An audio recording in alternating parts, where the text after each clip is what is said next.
On this episode of Narcissist Apocalypse Q&A, we discuss how abuse contributes to self-sabotaging behavior.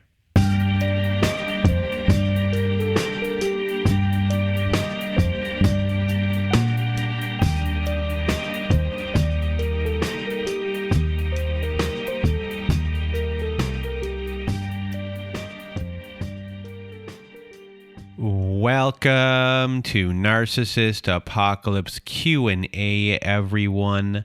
I am Brandon Chadwick, and we're going to be talking about all things self-sabotage today.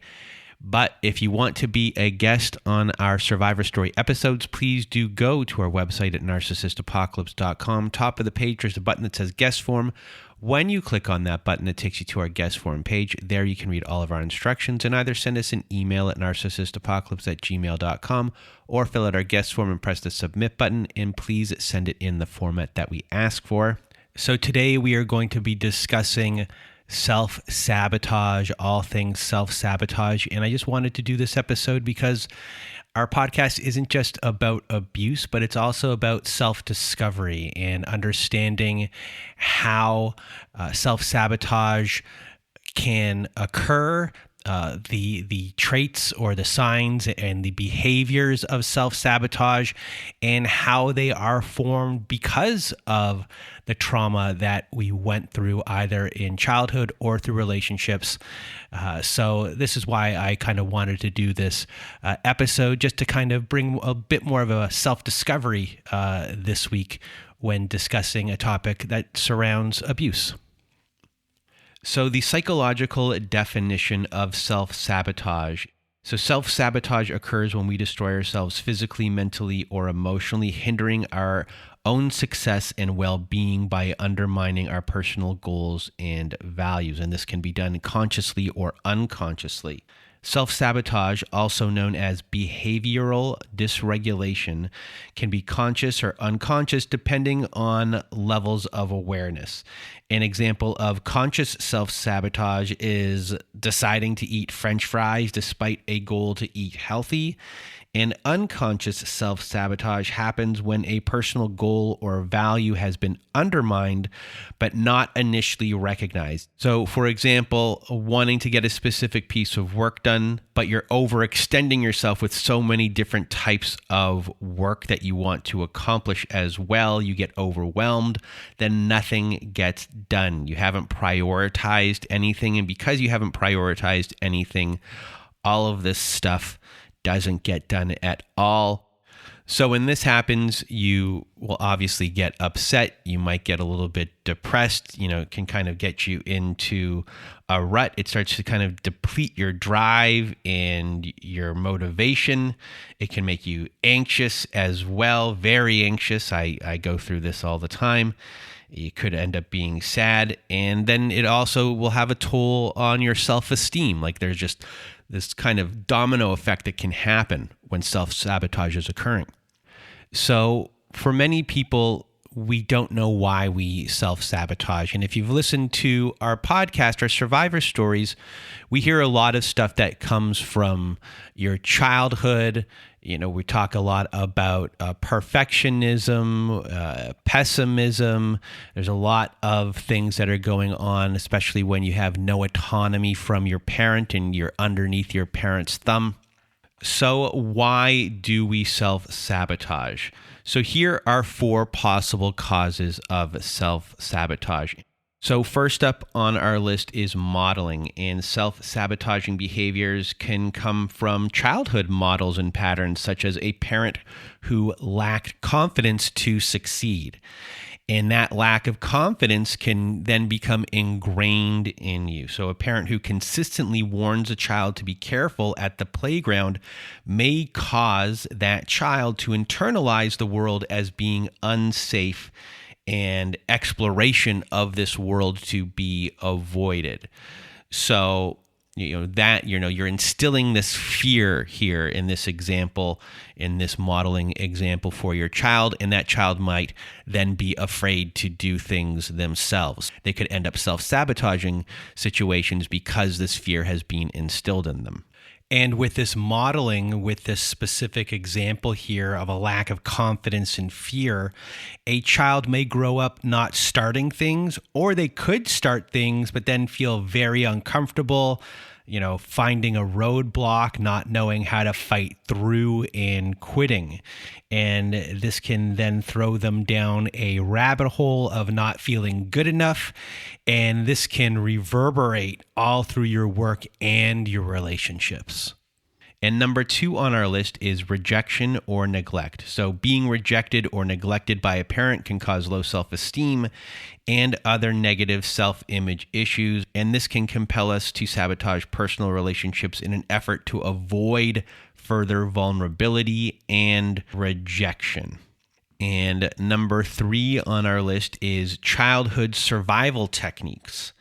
And as a child, and you are specifically in abusive households, you learned how to adapt to survive.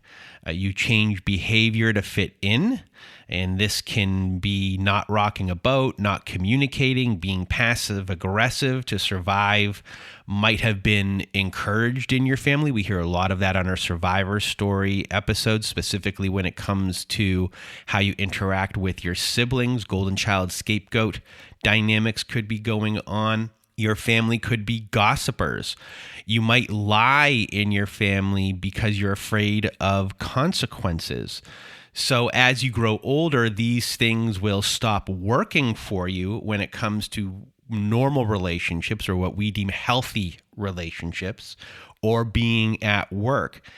And, you're taking these old survival techniques and bringing them into these new situations that aren't these abusive situations, which aren't the same types of people you've been dealing with in the past. So you could be self-sabotaging, and you need to learn to remove this programming that has been in you your whole entire life, so you can, move forward in a world where that abusive household doesn't exist. I said childhood survival techniques, but this can also be survival techniques that happened within an abusive relationship that you learned over time that you'll have to unlearn in the aftermath of abuse as well, if it starts to hinder you going forward. And then the last one on our list is trauma. So if you are a child who is abused specifically by a person of trust, you may look at the world as being very unsafe, and you might view yourself as feeling undeserving of good things in your life. Those thought processes eventually can lead to a lot of self-sabotaging, whether it be in the workforce, with friends, or in relationships going forward. So now that we discussed possible reasons for self-sabotage, let's discuss signs of self-sabotage. So number 1 on our list is perfectionism. And this is putting yourself down or picking apart everything you do, not letting mistakes go, and replaying everything you did wrong. That is perfectionism. And this leads you to feeling like you'll never be good enough. The goal of perfection is very unrealistic, and you're constantly feeling like you don't measure up. This leads to low self-esteem, higher feelings of failure. Your fear of making mistakes paralyzes you from taking many productive steps ahead, and you're just being overly self-critical. And this can affect your mental health. You can result in feelings of loneliness, helplessness, anxiety, and depression. So when it comes to perfectionism and self-sabotage, when looking at relationships as a whole, right at the beginning, someone with perfectionism might think that they're not good enough. So instead of looking at a partner or a potential partner and thinking, are they good enough for me? Are they matching my values, etc., they might be thinking, am I good enough for the other person? And that's setting up this self-sabotage of putting your worth into someone's hands right off the bat of a relationship. And once your worth is in someone else's hands, that's not a good place to start your relationship from. And next up on our list, we have pessimism. And pessimism, this is when you're really picking apart a situation to find out all of the flaws. You're surprised when plans work out. You might be sabotaging your relationships with pessimistic outlooks. This can destroy relationships and goals by not seeing the good parts of things. You're only seeing, what can go wrong or what has gone wrong. You don't see progress in things. 10 good things might have happened, and you've only seen this one bad thing that happens, and you become this person who's just picking these flaws apart. And that can hinder you at work and going into new relationships. And, a subcategory to this is the self-fulfilling prophecy. And that is an expectation or belief that can influence your behaviors, thus causing the belief to come true. And the idea behind a self-fulfilling prophecy is that your belief about what will happen drives the actions that will eventually become the outcome, and that outcome will happen. So in relation to pessimism and the self-fulfilling prophecy, if you expect something to go wrong and you're a pessimist about these situations, a lot of the time you might put in unconsciously less effort and fail to take the steps that could turn these things around, which means that you're expecting the worst, which brings out the worst. And, self-fulfilling prophecy and pessimism are very closely entwined. So let's say you grew up and you got a model of family relationships that weren't very good, that you didn't have good relationships with anyone in your family. You have a history of relationships that didn't go well romantically, possibly as well. So you have a belief that you might not be good at relationships. You never have been and never will be. So when you do get into a relationship, you might not concentrate on that relationship. You might spread yourself thin. So when fights might start occurring in this relationship, it will reinforce your belief that you are not good at relationships, and you won't do much to improve the situation. And this is where, this pessimism of you not being good in relationships and the self-fulfilling prophecy, really intertwine. And eventually this relationship ends and this prophecy will be fulfilled. And same with the pessimism. Up next on our list, we have procrastinators. And procrastinators usually wait until the night before to finish specific types of work, if it's school or if it is at work. And you could wait right before a holiday to make any preparations for that holiday. Procrastination or putting off a task is very easy to do if you are feeling overwhelmed, you're tired, you're mentally drained. And this isn't just avoiding a task that you don't feel into, because that is very normal from time to time. This is more of giving into that feeling of not being into it on a very regular basis. And this can hold you back in many areas of your life. And because of that, you end up being dissatisfied with everything you do, whether it be school or work. And procrastinators have very high stress levels and anxiety levels, and they're also way more prone to depression. Number 4 on our list of signs that you might be a self-sabotager is disorganization. And this is when you feel like you are all over the place. You might be late all the time. You might be missing deadlines all the time. Chaos is your normal way of life. And this out of control feeling that comes with being disorganized can lead to emotional eating, increased feelings of depression, hopelessness, stress. Obviously, this adds a lot to stress. So I am very disorganized. I know I have to get organized, and I don't have any real processes to answering my emails and keeping track of so many different things. So when getting episodes together and calls every week, I really do stress out. Getting everything done in the week really stresses me out. So in a sense, I am sabotaging my mental health, and this is just one of the many things on our list today that I can pretty much give personal examples for. But specifically with disorganization, I have one parent who is organized, and I have another one that is not. And I took after the one that is not. And up next is imposter syndrome. So you might be very good at doubting your own abilities. Confidence plays a big thing here. You might not have a lot of confidence if you have imposter syndrome.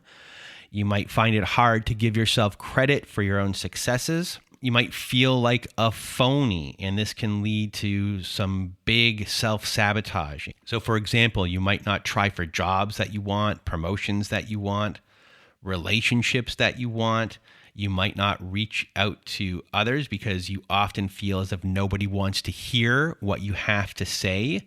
You don't honor boundaries. You don't speak up for yourself when others treat you badly, and you often really don't make a big deal out of things because you feel like others are just kind of putting up with you. And this lack of confidence in relationships or at work can hit shame, rejection, the feelings of worthlessness, and it can really cause a lot of stress. And then there's the fear of rejection, and someone can end or consider ending a relationship over the fear of rejection. And the next one we have on our list is overcommitments. So overcommitments can take a really big toll on you. It is self-sabotage in a variety of ways.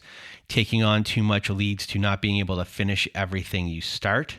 You get feelings of guilt and obligation associated with overcommitment, which makes it very difficult to speak up for yourself or set healthy boundaries.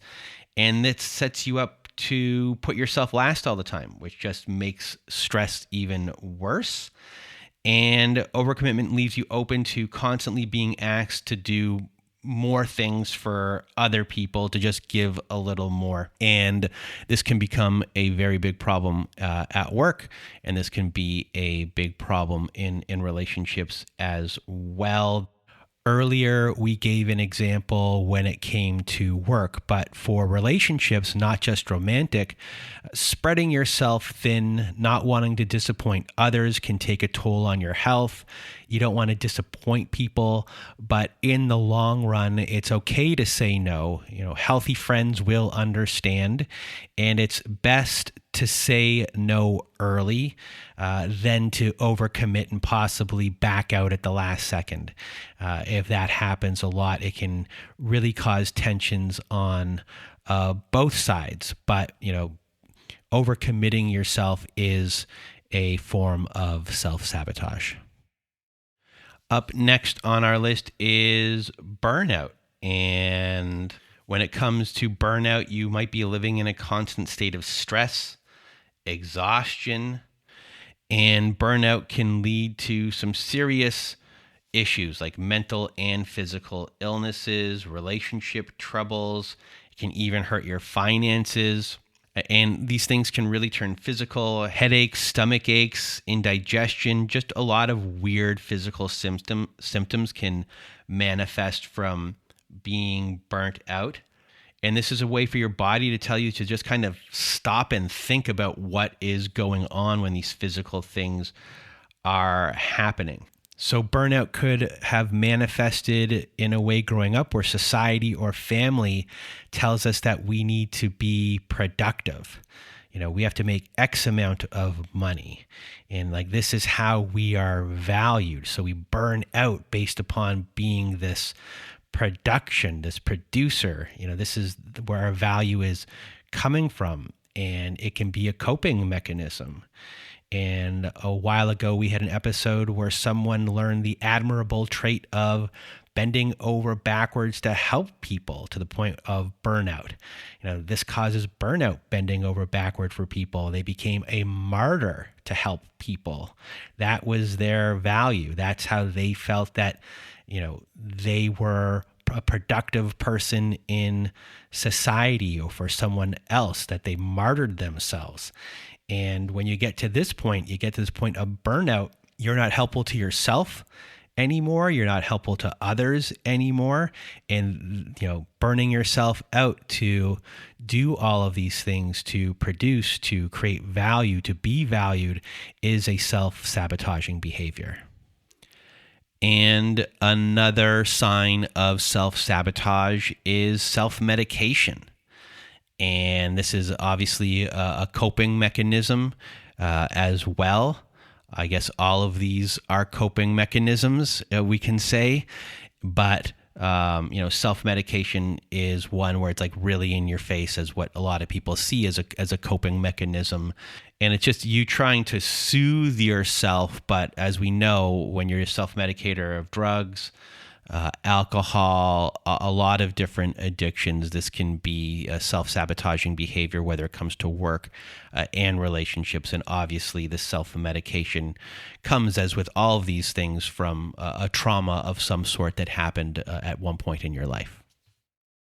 So next up on our list is cognitive dissonance as a sign of self-sabotage. And this is when we have two conflicting ideas at the same time that are just going to be kind of running into each other. So if you are going to be marrying someone who you think is amazing, but you came from this very unstable environment where, as we mentioned, modeling before, where modeled for you has been something just been unstable, and you get the belief in your head that you don't believe that marriages can be stable because your parents did not have a stable marriage. Maybe one of your parents left, and then one of your parents after that started to have a series of different relationships over and over and over again. You might have this belief that marriage isn't stable, that you don't believe in this thing, yet then you are going to get married to someone who you think is great. Eventually, this thought process can be a very self-sabotaging behavior when these two things meet while you are married, and you'll start to see things crumble from there because this belief has taken over and you have these two conflicting ideas going on at the same time. And that was the last one on our list of signs for self-sabotaging behavior. So the last thing I wanted to discuss before we end this episode are the two biggest things that I hear from survivors when talking to them, prepping them for the show to be on our Survivor Story episodes, is, when they're getting into new relationships, two big things that get in their way are past traumas and how the body reacts to a new relationship when a conflict arises. And then the second one that we hear a lot on the show, and I also hear in conversations, is that love doesn't feel right when there's not a lot of drama around, that chaos feels like home. So when it comes to the past traumas that you have that come rushing back at the first sign of conflict, when you have unresolved trauma from past relationships, your nervous system will automatically react in fight, flight, freeze mode at the first sign of this conflict. So even though you are in a very healthy relationship, it's a loving relationship, it feels like the past trauma, either from your childhood or from your ex-partner, is going to happen all over again. It's this body reaction that's very hard to stop. It's out of control because your brain and your body are registering that a threat can happen at any second. That's what your body is used to. And before you know it, you might be in this survival mode where, you could be defending or attacking or completely shutting down. Your mind knows that your partner, the person that you're with, is not like the person from the past, but these natural body reactions don't know this yet. It needs to acclimate to this person in a long-term way, knowing that these things are not a threat. So instead of being able to be present and become closer by getting through this conflict with your healthy partner, you will fight back in some way. You could leave the room, you could become silent, or you can just completely shut them out as a response. And it's this body instinctive response. And it's not your fault when this happened. This is just how your body is reacting to these past traumas, either from your childhood or from relationships with an abuser. And, this can create this self-sabotaging behavior that is just naturally in there, this trauma response. These things are just to reiterate, these things are not your fault.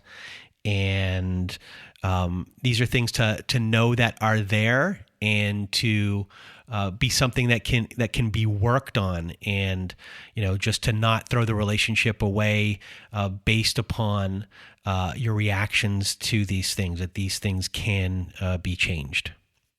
And a big one that we hear on the show all the time, and the second one, as I mentioned before, is the thing about chaos. And for a lot of people who are coming from chaotic home life and maybe relationships that were very chaotic, that love doesn't really feel right without the chaos there.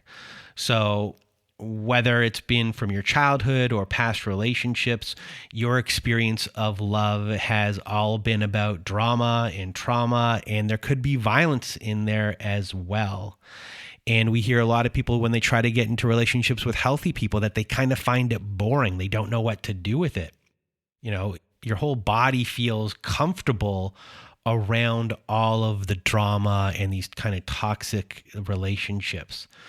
So now that you're in this regular, normal, healthy relationship, you don't really know what to do with it. And a lot of people, they equate all of this drama with love. And when that isn't going on, they don't know at all what to do with it. And it can be very self-sabotaging, because many people who go into these situations, when your partner isn't being dramatic or they're just kind of being calm, they're caring for you and loving you in these small ways. Except for a lot of people, it doesn't feel like it is big enough. It doesn't feel like it's enough, what's going on. So even if you get mad at them, your partner might be pretty relaxed about it, and you might think that they don't care because you're used to people who are yelling and screaming, and that's the only way that you knew someone to care. So it takes a long time for your nervous system to adapt to having no drama around, and it can be very uncomfortable. It can be very unsettling to be around that.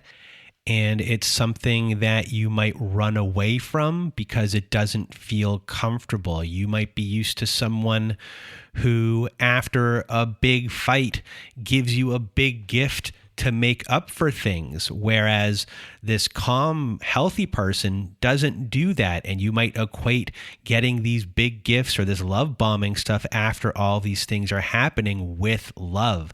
And it takes a very long time to really process everything and get your body up to speed. Your brain might know it, but your body might feel it in a different way. And you might leave these relationships because they might be uncomfortable, and you might not feel like you're getting what you want or the responses that you want, because that's what you're used to. But in a healthy relationship, these big responses aren't really there. Things are talked through, things are much calmer. So this is another big thing that we hear when it comes to self-sabotaging behavior. And it's a really, really big one when someone encounters someone who is healthy compared to an unhealthy situation that they once were in before.